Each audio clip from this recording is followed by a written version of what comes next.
On September 30th, 2015, Russia began airstrikes against ISIS and its affiliates in Syria. These strikes were conducted at the request of the Syrian government. Iran followed, announcing that they were preparing to send in ground troops. These developments completely changed the geopolitical equation, and not just in Syria.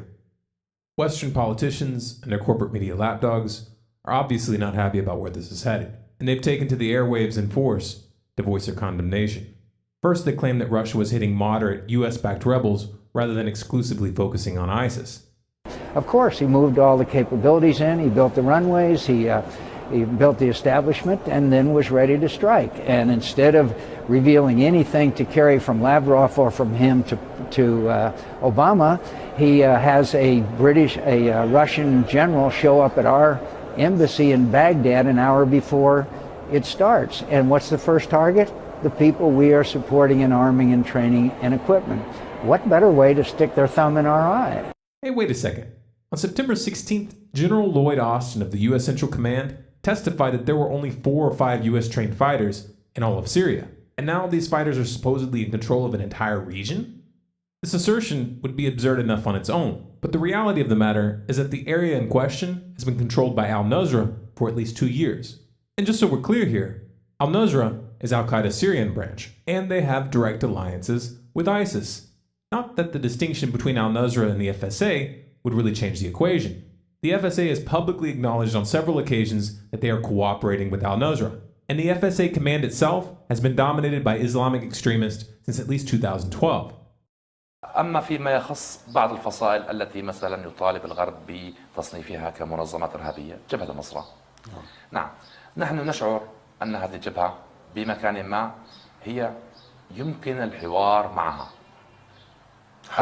حول نعم، حول طبيعة الدولة القادمة، حول شكل الدولة القادمة، حول إمكانية هذه البلد على إقامة دولة التي تناسب الجميع. نحن في مكان ما يجب أن نتعاون ويجب أن نتحاور، وأنا على صلة بالجميع. أنا على صلة بالجميع ولا أخفي سرا بذلك، حتى فيما يخص الأخوة في جبهة النصرة، ونتعاون في أمكنة كثيرة. So, if the FSA and al-Nusra work together, and al-Nusra is working with ISIS, why haven't those funding and arming the FSA been charged with providing material support to terrorists? But Russia's airstrikes are killing civilians! Look, we have proof from the White Helmets, an NGO funded by the UK government. That's funny. This image looks an awful lot like this one, which was posted on September 25th, 5 days before the airstrikes even began. That was a bit problematic, so they deleted the tweet, but not before the US and its allies would use the occasion to take their hypocrisy to a new level. On October 2nd, the US issued a joint statement with France, Germany, the UK, Turkey, Saudi Arabia, and Qatar, calling for Russia to, quote, immediately cease its attacks on the Syrian opposition and civilians. Just to put this into perspective, the Saudis have been bombing Yemen, with US support, since March of 2015, killing thousands of civilians and creating a humanitarian crisis of epic proportions. The irony also seemed to be lost on Washington, who after decades of military occupations and drone campaigns, which have killed millions of civilians, topped it off by repeatedly bombing a Doctors Without Borders hospital in Afghanistan just 1 day later. Well, this is awkward. What can we do to save face? Hey, our friend John McCain has an idea. We should just send our moderate jihadists some more weapons. They're attacking the very guys who we want to see topple Assad. You would let American planes just continue to pass them and let them do that? No, but I might do what we did in Afghanistan many years ago to give those guys the ability to shoot down those planes. That equipment is available. Who would be shooting them down? The Free Syrian Army, just like the Afghans shot down the Russian. No, just like the Afghans shot down Russian planes after Russia invaded Afghanistan. So we armed extremists in Afghanistan, which became the Taliban, which we're still bombing, often inaccurately, to this day.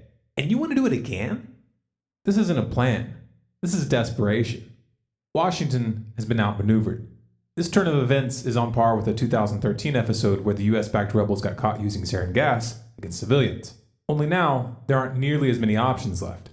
With Russia providing air support and Iran assisting in the ground campaign, the US no longer has any leverage in Syria. And if Putin is able to maintain momentum, this could very well be a turning point regionally as well. That doesn't mean the game is over though. The US and its allies aren't going to just walk away from this.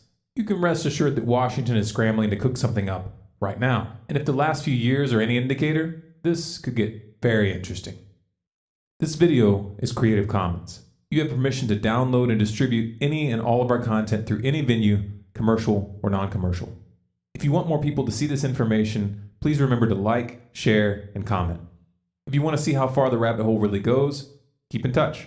Subscribe to Storm Clouds Gathering on YouTube, follow us on Facebook, Twitter, and Google+, and you can sign up for email notifications of new releases on our website, stormcloudsgathering.com. We also want to say thank you to all of you who donated this past month to keep this project going, and to all of you who've offered to volunteer. There aren't enough hours in the day to respond to each of you individually, but you have made a difference.